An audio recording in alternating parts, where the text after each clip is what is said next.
Due Process, recipient of 6 Mid-Atlantic Emmy Awards. For many, many years, I knew it was just put in a drawer and nobody looked at it. But now this mother thinks that the man who killed her daughter just might finally be found. And the murder of Sharon Thor, whose bludgeoned body was found in these woods 22 years ago, is just one of many now getting a new look. The cold case reopened on this edition of Due Process. Major funding for Due Process is made possible by the New Jersey State Bar Foundation, committed to educating the public about the law. Additional funding is provided by Lawyer's Diary and Manual.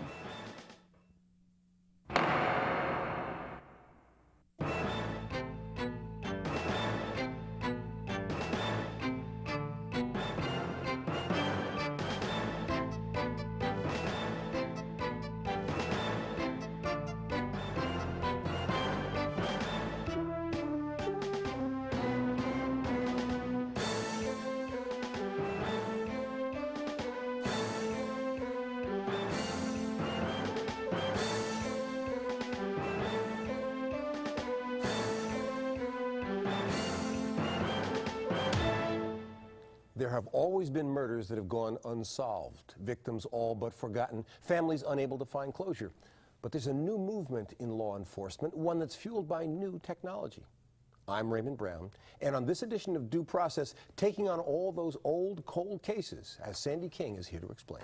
Raymond, there's one really famous cold case here in New Jersey, and it goes all the way back to 1978, when 5 teenage boys disappeared from a Newark street and were never seen or heard from again. Now, that case has never really been closed. Newark police have always claimed they've had someone working on the missing boys, but most long-time unsolved case files have just been gathering dust, at least until lately.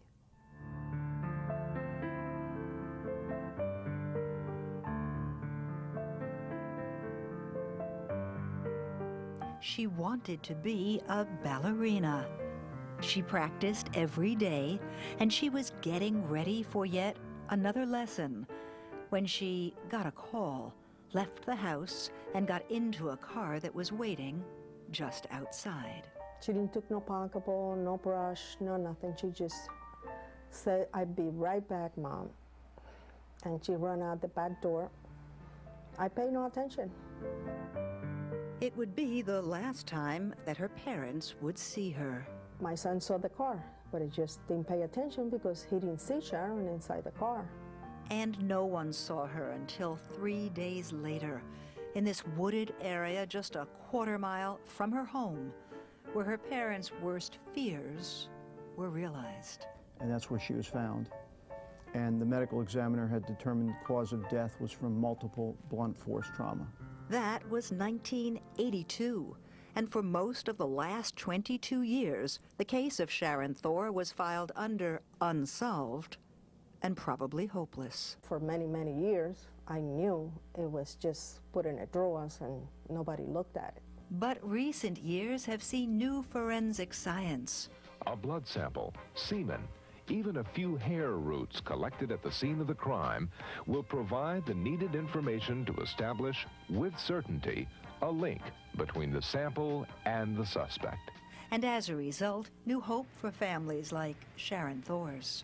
New official focus on all those old, cold cases.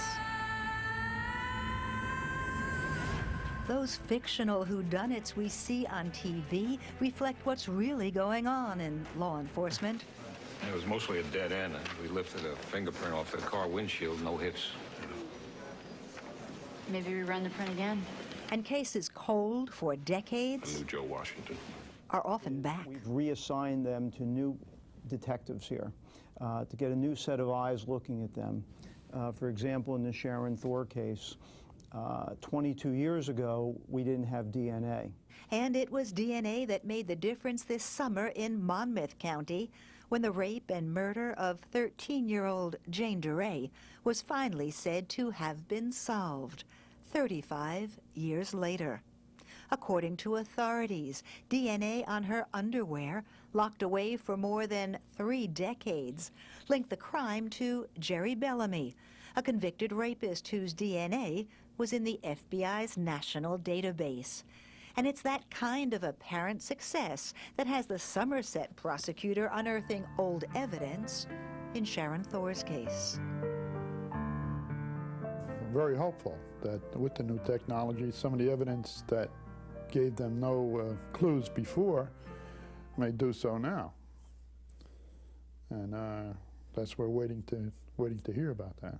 And Sharon's family is one of 4 in Somerset whose hopes for closure have been renewed. Among them, the mother of Tamara Tigner, whose strangled body was dumped here in Bridgewater 7 years ago. The evidence getting a second look there is said to include cigarette butts found near the body. Detectives in the cold case squad have been trying to develop information that will lead to the arrest and prosecution of the killer of Tamara Tigner. Then there's the murder of Gary Butler, unsolved for 8 years. What we have is we find blood in the roadway, not far from where he was found. And the 4-year-old cold case of Joseph Sass, a gas station attendant in Bernards, shot and killed by an apparent robber. And for no reason, Mr. Sass did not resist. For absolutely no reason, he was shot point blank in the face and immediately killed. His killer, too, still at large, despite a well-publicized 4-year offer of cash in exchange for evidence. We're now at $32,000 still remains as a reward. And with the stepped-up work of the cold case squad, the idea is to improve the old odds. If you don't solve a homicide case or develop some very good leads within the first 3 or 4 days after the murder takes place, the likelihood is going to diminish significantly. It's a grim fact that Sharon Thor's parents have had to deal with for 22 years. But now, for them, there's at least the chance of something more than grief, resignation, and unanswered questions. It'll give us a lot of satisfaction, I think. The very thought that whoever did this crime is going to get away with it. It's been 20 years now, and I'd like to see it happen before I leave. False hope or realistic expectation? How many successes are there likely to be, like that 36-year-old case in Monmouth County? The cold cases on the CBS series are always solved within the hour. But what's likely to happen in real life? Still, it is a growing trend. Not only are there more and more counties with cold case squads, but Attorney General Peter Harvey tells us he expects to launch a state-level unit within the next few months. But is it all worth the expenditure in money and manpower? And what about all those raised expectations? When we come back, we'll get a range of reaction from a criminal defense attorney, from a DNA expert, and from the Monmouth County prosecutor whose office solved that 36-year-old murder case. So stay with us.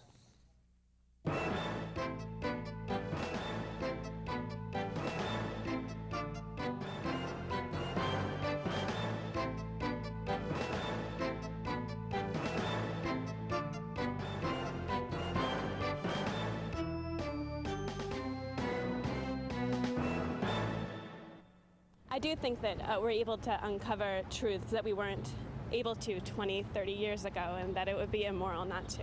I'm sure that it perhaps can bring some healing to the families. I think it just brings up a lot of old memories. Bringing closure to families or individuals is always a good idea, however you have to achieve it. If technology can help in solution of old cases, all current cases, as should be used. I believe it's good that, they can take some of the DNA from old cases and they can use it to solve some cases nowadays that they couldn't do before. There are people who are probably in prison for murders they didn't commit, and other people are out on the street for murders they should be put in prison for. If the individual that committed these crimes is not caught, that they could continue committing crimes. And that risk that for every crime unsolved there's a criminal free to strike again is the other part of the cold case story, but not the whole story.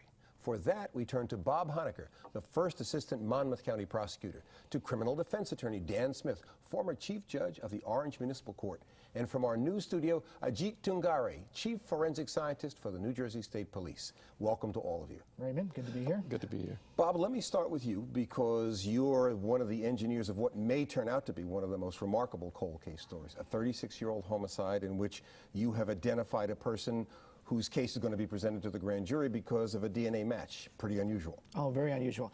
In these type of cases, Raymond, it's important to understand that the technology of today gives our law enforcement detectives the opportunity to get lucky, to have information that will allow them to pursue a case a little bit further. When we initially got the DNA profile, we had a list of maybe 7, 8 suspects from the original investigation in 1965. We tracked them all down, and we got samples of their DNA, and they were all exonerated. So DNA, in that case, eliminated innocent people. Ultimately, a profile was developed with the state police and FBI, which gave us a match. And that match is the individual that we're pursuing the prosecution of the death of Jane Doe. Now, the Duryea family is undoubtedly heartened by the fact that this old case, which had weighed heavily on their hearts, is going to go to trial, and there'll be some resolution for them. On the other hand, as you could see from the material we presented at the beginning of the program, there are other families whose hopes are similarly being raised by the prospects of DNA, but the odds are long. And for example, we saw a father talking about being very hopeful that the 20-year-old death of his daughter would somehow be solved. When you balance the occasions on which you can get a hit that might lead to a trial and maybe a conviction against the numbers of victim families where people are going to have hopes raised only to be dashed again, how do you judge that balance and how to put those resources in and raise those hopes for people? Well, that's a very difficult issue, particularly with families who have waited years for some type of resolution of the death of a loved one. And what is incumbent upon the prosecutor in those cases is to maintain contact and provide them an accurate basis of the investigation, what is currently in place, and don't give them hope which exceeds the ability to meet that hope. I think a realistic approach, let them know what the science is, what we're looking at, and give them an opportunity to say, listen, we're going to do the very best we can to solve this case. We may be able to do so with the new technology of today. Now, putting a cap on hope is challenging, but let's look at another aspect of this many-sided coin that comes with DNA, Dan. The fact is that we know that, as Bob pointed out a minute ago, DNA potentially can be used as effectively to exonerate people who may be currently serving time as it can be to find people who've escaped prosecution. Is there as rigorous a commitment, do you think, statewide and even nationwide, to using DNA to go into prisons and exonerate as there is to use it the way Bob's used it here? For example, we know prosecutors sometimes resist even efforts to have old evidence examined for DNA. I think that is a classic problem, and that's why there's organizations like the Innocence Project, which apparently has also experienced a great deal of resistance from prosecutors' offices about the very thing that you're raising. I think that, generally speaking, when you look at these cold case scenarios, it's really reality imitating art in this particular instance. And while it may be good PR for prosecutors' offices, the practicality of pursuing cases 30 and 40 years old, and the likelihood and probability of convicting someone probably isn't that great. There's still certain quarters that argue that DNA evidence is still a form of junk science and is still in the process of being proven. While it is generally accepted by the public because of television, that it's probably it's a valuable tool to prosecutors' offices, but nevertheless there's still those who would argue that it's still a developing science and has to be considered skewed. Ajit, you've been at this for 30 years. My friend Dan Smith uttered a phrase that you probably don't agree with, junk science, but how reliable is DNA, and how long have we been able to use it as a significant tool in terms of dealing with quality evidence? Well, as far as the DNA evidence is concerned, it's been proven beyond any doubt that this is absolutely perfect science. It's been accepted throughout the world in almost all countries that do practice DNA analysis. In terms of what it has done in forensic science, I think it has changed the nature of circumstantial evidence beyond belief. We've actually gone beyond simply corroborating evidence to actually identifying persons responsible for that evidence. Is that the principal change in your lifetime as a professional, that it's gone from being something that was marginally useful to being, in many instances, the core of a prosecution's case? Absolutely. As a matter of fact, when I started some 30 years ago, ABO blood grouping was the state-of-the-art technology. With that, the chance of two blood stains matching was extremely low, 1 out of 3 times, meaning there was a very likelihood that you'll have a large number of people who would fall into the same ABO blood group. As we went into DNA, now we're coming up with statistical probability, which is absolutely unique, and we're able to identify the perpetrators. Is it continuing to change, or have we reached a leveling off point where we're not going to see much change in the future in terms of precision work with DNA? I think it's changing in the sense that the sample size required is going down further and further. We're now able to take a strand of hair and analyze it for DNA type, which in the previous technology we could not do. So extreme low levels of DNA are also now becoming useful. Now, one of the things that I'm sure was an essential part of the events involving the case we've been talking about, the Duryea case, the 36-year-old case, is that you still had evidence left from a 36-year-old case. In terms of practices around the country, but especially in New Jersey, in local departments or in prosecutors' offices, how thorough has the preservation of evidence in unsolved cases been, especially murder cases? Well, it's pretty good in homicide cases. I think most offices have protocols with their local departments that when you have a homicide case, and particularly an unsolved homicide case, maintain the evidence forever, essentially indefinitely. I think the realization was that at some point technology may advance and that evidence may become important in solving the case. In other cases, it's not as good. Especially in rape cases, which are important, it's not uncommon to hear about lost rape kits or lost losing of any kind of fluid that could be used for DNA. Unfortunately, that attitude in regards to sexual assault cases was not the same as homicide cases. And for a period of years, we lost a lot of evidence that we should have maintained with advancing technology. We're making strides now through our new DNA laboratory with the state police to make sure that any old cases, old rape kit cases that we have are analyzed in an effort to apprehend an individual responsible for those unsolved cases. Let me pick on something that Ajit said a moment ago, which is that he thinks that DNA has moved from being peripheral or supportive science to being frequently now a critical piece of evidence. Well, I hope that's the case, because in my case, DNA is the solid core of evidence. But that was the point I was coming to, that is normally one would look in a case for something that corroborates any piece of evidence, no matter how persuasive it might be. Right.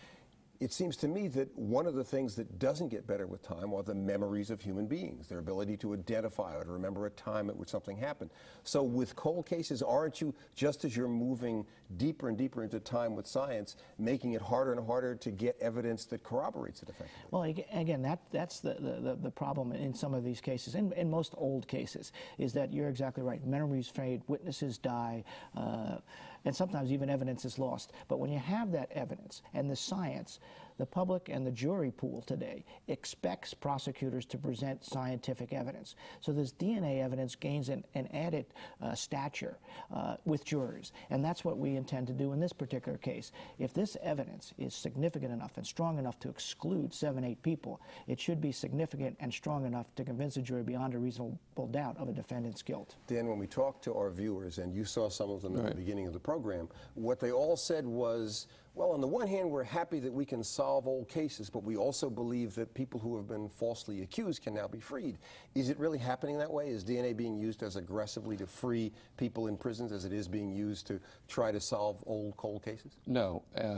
I think there are certain attorneys will bring forth that type of defense on behalf of their client requesting the DNA, but there's also a certain court that says that there should be DNA on demand for defendants who are presently incarcerated for post-conviction incarcerations, where they believe that DNA will uncover that they and we don't have that. And we don't have that, and that should be across the board. Bob, given your obvious faith in the utility of science, why not DNA on demand wherever there's colorably an issue concerning a person's body or physical presence at the scene? Yeah, I don't think there is any problem with the law enforcement community in regards to a claim of actual innocence.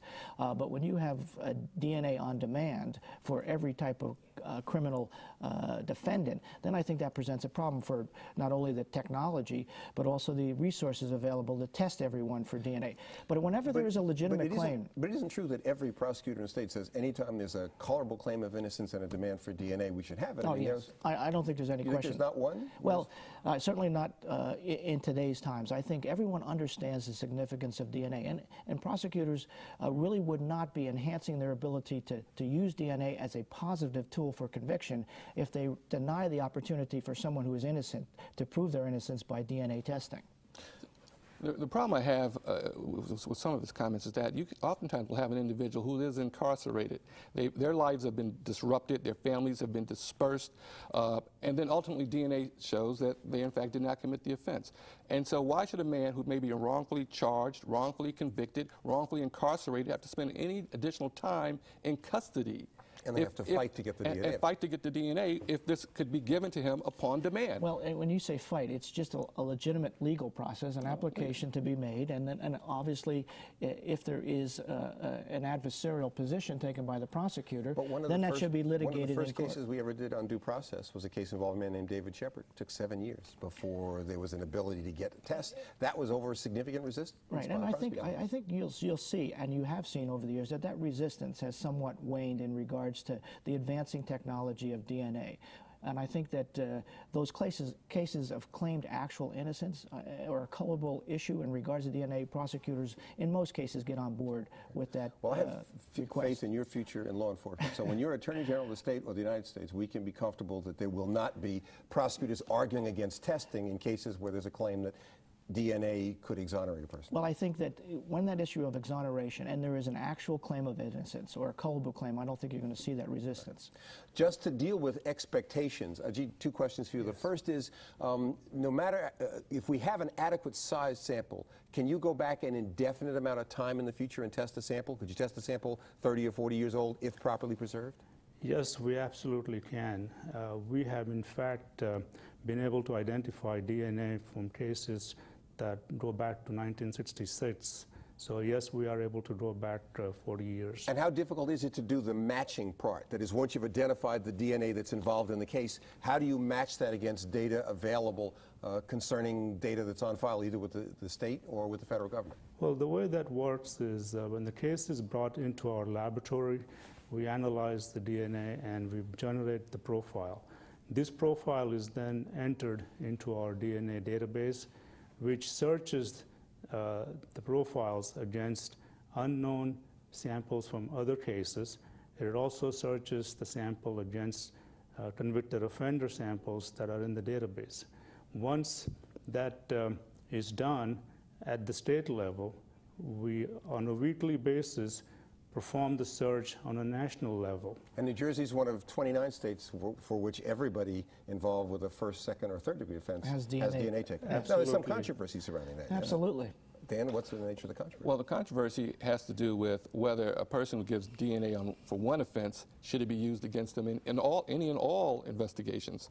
That's one of the primary concerns. Which I don't have any problem with, that if your DNA is taken for one offense and it matches you to another crime, that evidence can be used against you. Well, but the question is, if the person gives up the DNA voluntarily, they're saying, well, I'm giving it for a specific purpose, and why should it be allowed for any and all purposes? And not only that, I believe the legislation provides for other purposes, which means that this DNA can be used for research, which the person may not wish to be used as part of whatever pool. So I think the primary concern is that the average person does not believe when they're giving up DNA that it's going to be used across the board I think it's in no any different, and all circumstances. Than giving up your photograph, then your fingerprints, and they all can be used in additional Do you foresee a day when everybody's DNA will be on file? I foresee a day where criminal defendants and people convicted of crimes. How about everybody? This is well, I'm not too necessarily public sure television. Maybe all our guests should have because there are certain privacy rights which I believe were touched on, and I don't necessarily think that if we're taking DNA samples for criminal investigations that they should be used for research or they should be used for other types of interests not connected to law enforcement. But for law enforcement issues, if you take it for one crime and it matches another crime, absolutely that evidence should be used. Do you see a day when people not in the justice system will have their DNA included in these databases? Well, I think that as technology advances, I don't know exactly what's on the horizon. We may You're have. unsure? Dan, I believe that it's just like a slippery slope. Once you begin the process, it will take a very expanded role in our society. Well, since we're talking about the future, and the public we'll have should to be concerned continue the about that. conversation then, because that's it for this edition of Due Process. But you'll want to be here next week for another in-depth look at law and social justice. Till then, for Sandy King and all of us here, I'm Raymond Brown. Thanks for watching.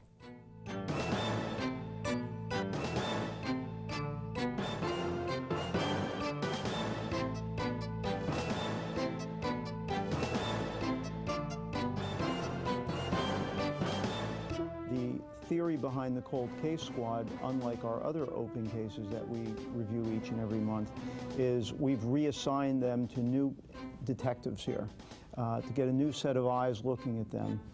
For example, in the Sharon Thor case, 22 years ago, we didn't have DNA. For many, many years, I knew it was just put in a drawer and nobody looked at it. We've gathered up all the evidence in that 22-year-old case and have brought it to a new lab.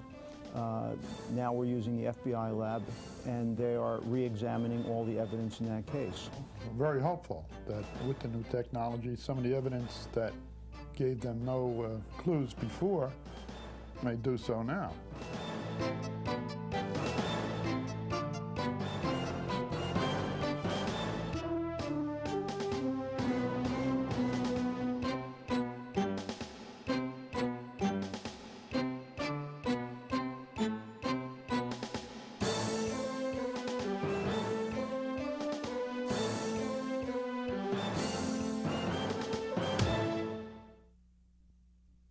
Major funding for Due Process was made possible by the New Jersey State Bar Foundation, committed to educating the public about the law. Additional funding was provided by Lawyer's Diary and Manual,